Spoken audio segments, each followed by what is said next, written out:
In this episode of Takaro Kids, we are going to take everyone to space. No, we're actually coming back to Earth. Well, actually, you are right. We are coming back. Rather, let me correct myself. Sunita Williams and Butch Wilmore are finally coming back to our beautiful planet Earth.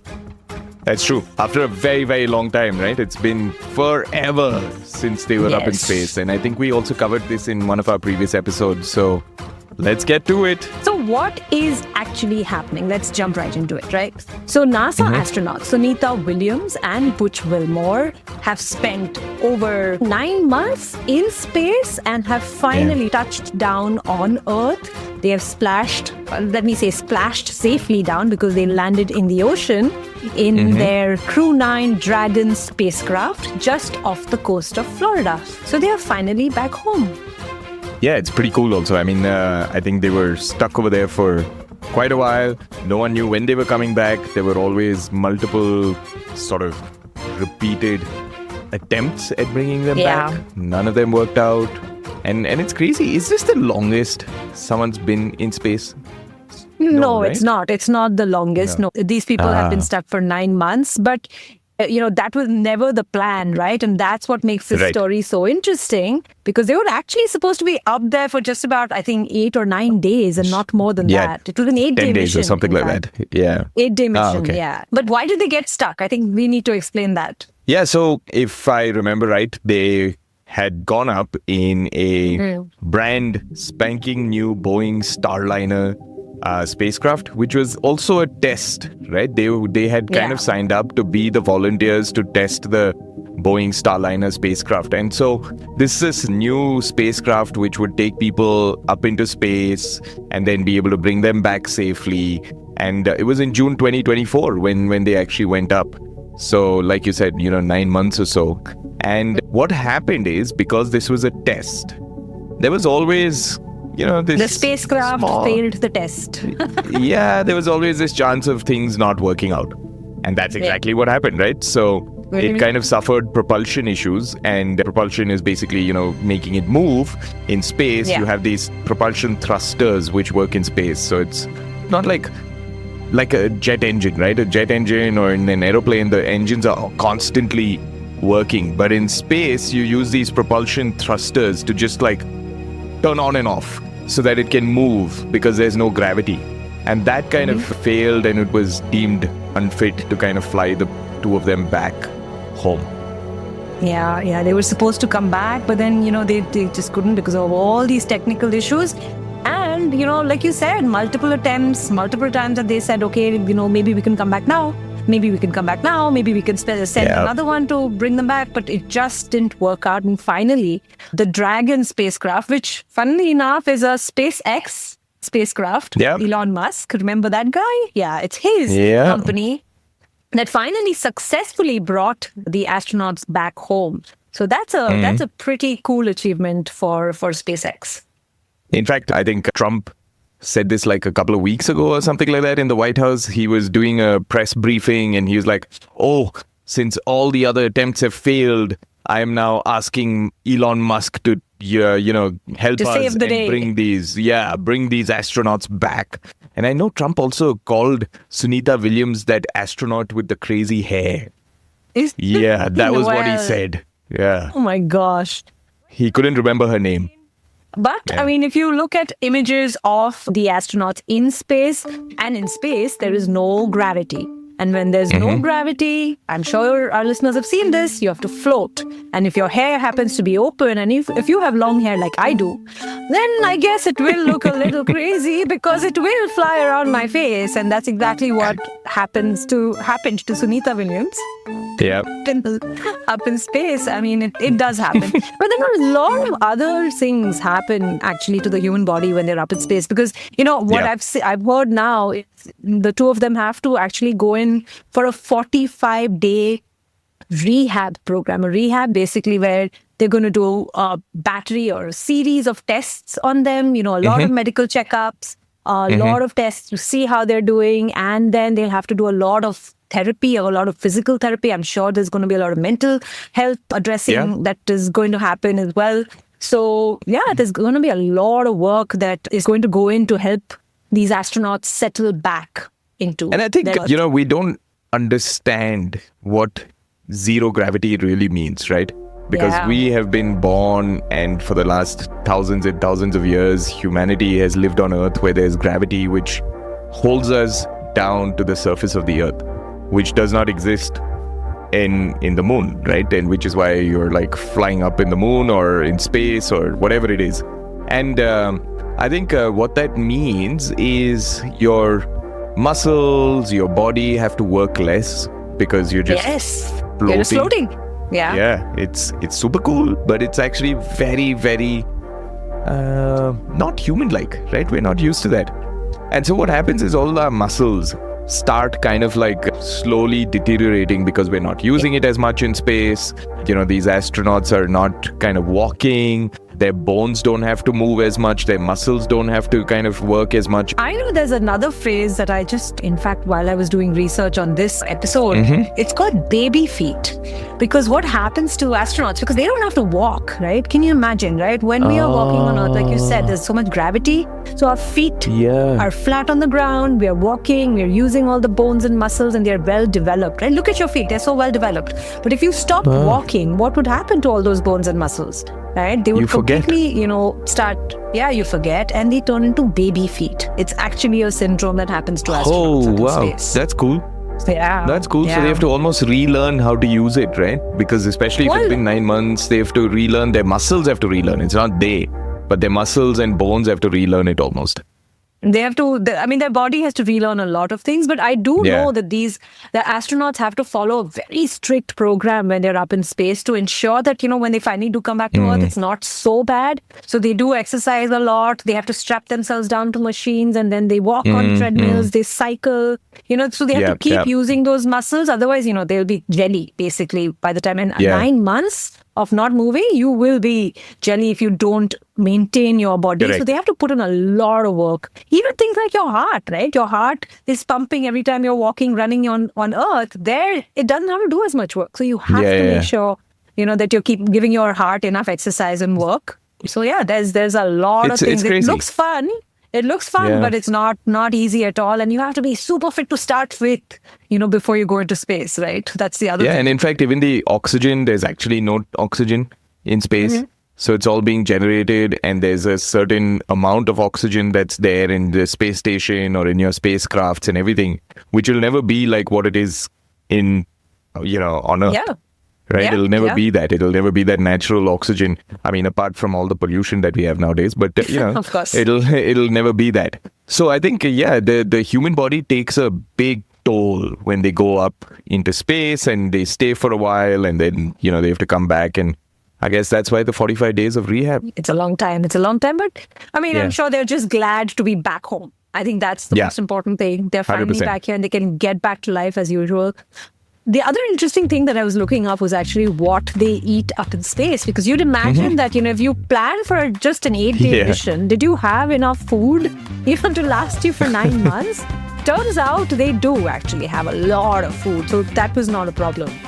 And it's interesting. They eat everything that we eat, right? But it's just dehydrated because it's carried in like... I know. So imagine this. How many of you all have actually had cup of noodles or one of those cup noodles? Oh, I love cup noodles. Yeah, it's I love my them. guilty pleasure. Exactly. So that's the kind of food, right? Where you have to pour water into it, and then suddenly the vegetables and all become chewy and nice. Otherwise, it's hard and you've drained all the water out. So that's how they eat all their food. And I think you were saying, right, Debbie, is that there's everything from, cereal to milk to pizzas to shrimp cocktails. Yeah, they actually had a lot of variety of food, which is great. But the only problem is, like you said, dehydrated, freeze-dried, so the flavors don't really come out as we taste them here on Earth. The other thing is up in space, because all your functions are so limited, right? Your sense of taste is also limited, so I don't think it tastes as good. The other thing, like you were saying, they have to put hot water to rehydrate some of these foods, like soups and stews and things like that. But the best part, which I thought very interesting, and I'm sure our listeners are going to find this fascinating, is the water, right? How it's made. Yeah, because there's no water up there. Yeah. There is no water in there's space. no water. So where does it come from, Debbie? So yeah, there is a lot of fresh water. There are tanks that are filled with fresh water, but you can't rely on that, right? Because you can't, refill that water easily. You can't just send another. There's no spaceship and lake say, over there. There's no rain over there. There's nothing that happens over there. Yeah. Nope. So the astronauts up in space have to follow the maxim: reuse, recycle. These two things at least. I mean, not reduce so much. Maybe actually even reduce. So what they do is they recycle their urine and their sweat and turn it into fresh water, which then they use for everything that they need it for. That's awesome. Yeah. So maybe, That's cool. I wonder if they used their urine in only certain type of activities when it came to water, or was it also used for all the food making and everything? That is interesting. I mean, we can look into that. In fact, why don't you guys, people listening to us, find out what is this water used for? How does it work? What is the whole regeneration process? Yeah, what is the whole regeneration? The water cycle, right? You've learned about water cycle in school. So what's the water cycle up in space? Yeah. I also have another fundamental question. Did they actually carry cup of noodles? No, maybe they did. Awesome. Maybe they did. I know. I would eat that every day. For 7 months, 8 months, no problem. I would eat it. Really? You Yeah. Oh, I love it. Okay, maybe that's an experiment you need to run in your house, Kiran. Cup noodles. We'll do. In the name of science, we'll do. Yeah. But, I mean, that's not the only thing the, astronauts did up there. It's not just about the food and the exercise. They actually went up to do a lot of very important work, right? It's not fun and games only. It's about research, right? Because they're also trying to see if simple things like, can plants live in space? Can they grow in space? Can you actually put a seed into a pot and then have that seed grow into a plant? That's very important because the reason they do a lot of these experiments, and maybe you can touch upon some of those, Debbie, but the reason they use this time to do these experiments is to see how easy it is for humans to start going into space and living over there, right? Yeah. So if we wanted to colonize, the moon or another planet or whatever it is, we always want to colonize more. We always want to take over more land. So if we want to, then, how easy is it going to be for us to actually carry our plants and our food and our vegetables and everything and, have it living and growing in space. So that's what the research is usually about. Exactly. And I mean, they spent, I think, 900 hours on research during these in 9 months. Yeah? That's a lot of work. That was just the two of them? Yeah, just the two of them. Oh my God, that's crazy. So they were, I mean, I guess what else is there to do up in space, right? After a point, this is the main thing that, and it's a lot of interesting work because it's research of lots of different types of things, right? Right from, cleaning and maintaining this ISS where they were, the huge spacecraft, space station rather, where they were at. Yeah. They have to clean, maintain, replace hardware, software, everything, right? All that had to be physically done by these astronauts. They actually had to step out of the space station and do spacewalks. You've seen spacewalks, I'm sure. Yeah, that looks like so much fun, but it's so scary. Yeah, Imagine. It looks super scary, but super fun, where you are just tied to your spacecraft or by a rope.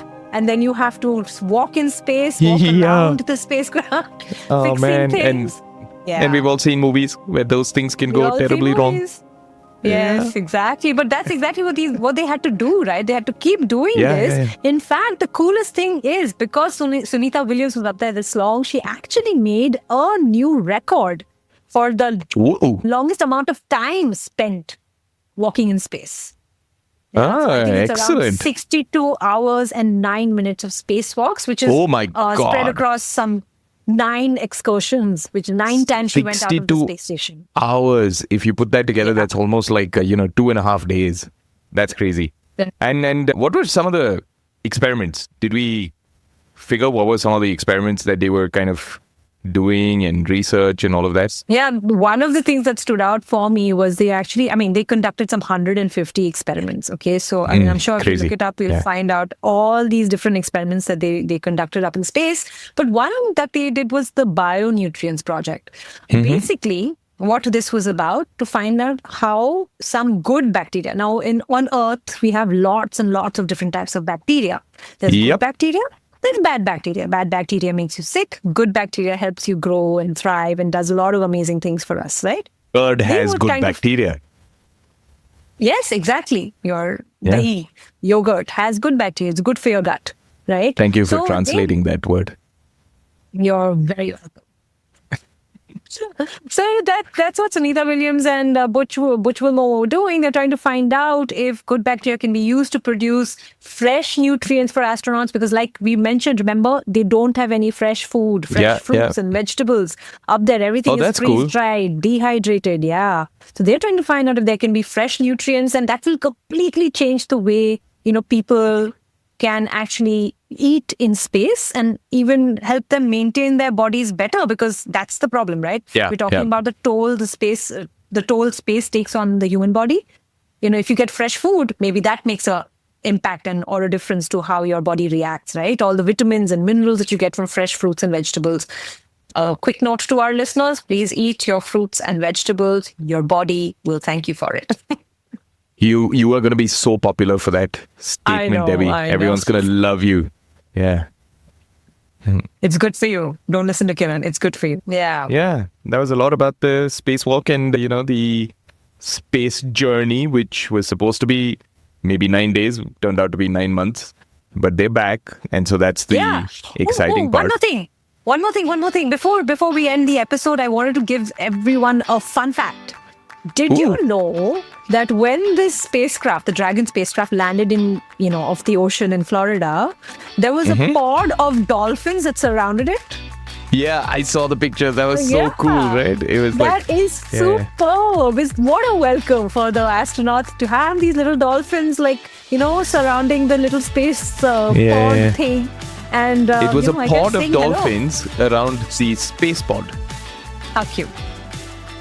And how fitting. Exactly. So I think that's the best way for them to have come back to this beautiful planet of ours that they saw from so far away for so very long. I'm sure they must be so never glad. knowing when they will come back. Oof. Yeah.